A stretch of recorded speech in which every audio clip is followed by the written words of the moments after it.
Hey guys, it's Sarah here. In this video, I'm going to be going over travel nursing. So first I'm just going to discuss why it became so popular, and then I'm going to go into the pros and cons.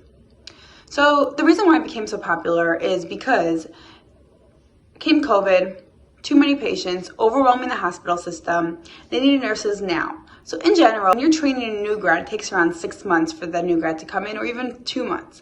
When you're training someone to come from a different floor, even from labor and delivery and go to ICU, they still need training.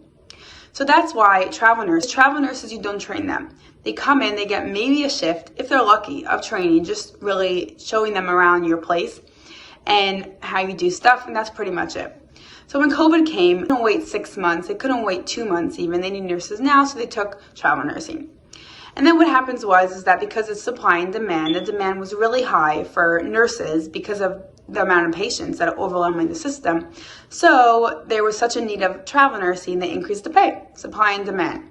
The pay kept rising and rising to the point where people are getting paid $9,000 per week, $8,000 per week, and stuff like that.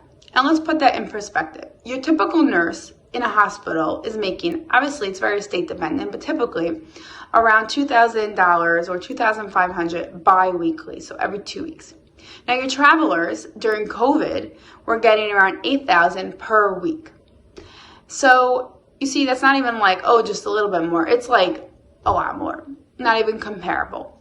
So that's pretty much why a lot of people who are staff nurses were like, hey, I'm doing the same exact thing as he's doing. I could get $8,000 per week. Instead, I'm getting $2,500 bi-weekly. What am I doing here? And they went to travel. So now the hospital has less staff. So now they need to hire travel nurses again, and it's the cycle. And now the rates have gone down because COVID is not in such a crisis as it was before. You know, not everyone's coming in being intubated and stuff like that. But there still is a need for travel nursing a lot more than there was before. So now the rates are pretty much between $4,000 a week. Some of them could be like $2,000 to $4,000, $5,000, around there. But it's still a lot more than your typical staff nurse is getting, like I said, $2,000 bi-weekly. So, or even like in that range. Now let's go into the pros and cons. The pros of traveling. Number one, as we all know, we just discussed the pay. There's no comparable. And besides for the pay, a little bit of that part is tax-free because they give you a house stipend and food stipend. So that is a huge plus because your $2,000 that you're going to get bi-weekly was taxed, and over here, half of it is not taxed.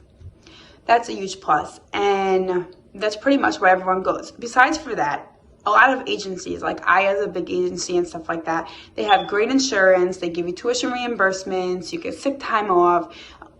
Your typical benefits of why people used to stay in a hospital are now offered through these travel nursing agency.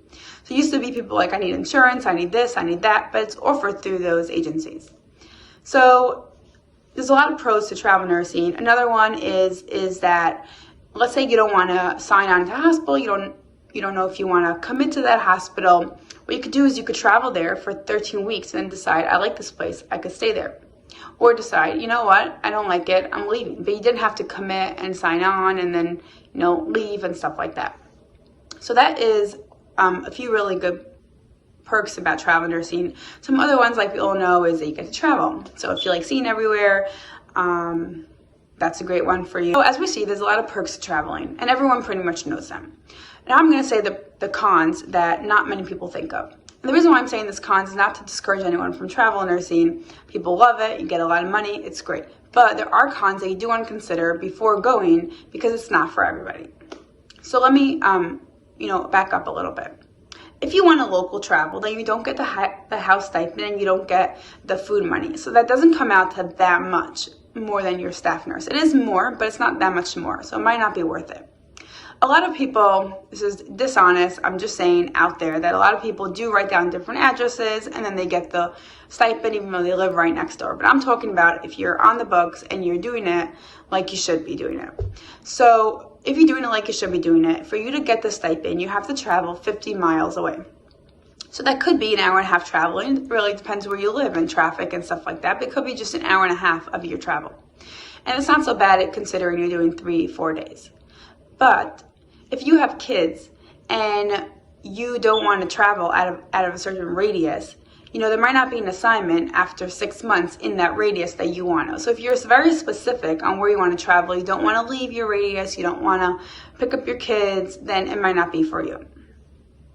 Also, when you leave a hospital, usually they don't let you travel to their hospital system within 6 months to a year, usually 6 months.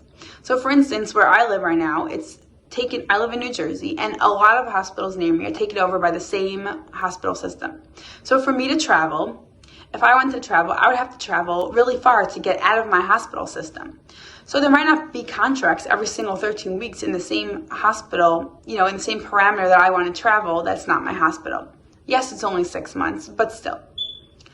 Another thing you want to consider, especially if you have kids, is insurance. They do give you insurance, and insurance could be great depending on which travel nursing you go to, but usually it'll lapse. So for example, if you don't pick up assignment in a month's time, then you're not insured. So say for example, you wanted to work for 6 months and then be off for the whole summer. After a month, you don't have insurance. Your family's not covered. You can't pay for it. That's not an option. So you have to pick up an assignment within the month time in order to maintain your insurance. Another thing that you want to consider, which is like a negative for traveling, is that they could cancel you whenever you want. So not to say the travel agency won't place you somewhere else, but if you're actually traveling, you're picking up everything, and you rented a hotel room or stuff like that, then you have to pick up and leave, because they could cancel you. I'm not talking about behavior-wise or if you did something wrong. They could cancel you for too much staffing. So for example, if there was a COVID wave and they hired a lot of people and then things died down and they don't need you anymore, they could just cancel you at any minute and any time. But I haven't seen much people cancel, to be honest with you. But then again, it was just a huge COVID wave, so who knows what will happen after. A big negative that I don't like is that there's no part-time. Usually the options are 3 days a week. Usually they want 4 days a week, but they'll take 3 days a week from you. You can't go, no travel agency will hire you, almost none of them, for 2 days a week. So if you're part-time and you like your shift, then that might not work out for you. 2 more con things about it is that sometimes it really depends on the hospital and the people you work with, but sometimes they could not like travelers and give them the worst patients. So you'll have the patients with the highest acuity, or you'll have the grandma who keeps falling out of bed. Sometimes they do that. It's not nice, but they could do that. And the last con I want to say to think about is that a lot of people are lonely. So if you're traveling with your family and they're staying there and you're homeschooling, whatever some people do, you might not be lonely. But if you're single and you're traveling, it's great. You meet new people. But then again, you go back, you're off a few days. So you get to, look around. But it could be very lonely. You're away from your family. Your friends are not there. You might not like the new coworkers you're working with. And also, you're moving every 13 weeks. So if you stay in the same state, you could technically keep. But if you're going to keep moving around and going state to state, you're literally unpacking and packing up. And sometimes people like to be settled. They just don't want that. So basically what I want to say is that the money is great, and some people love it, and it's great for some people, but it's also not good for some people. So I guess you just have to weigh your pros and cons like everything else in life. And I hope this video helped you. Please like and subscribe, and stay tuned for more.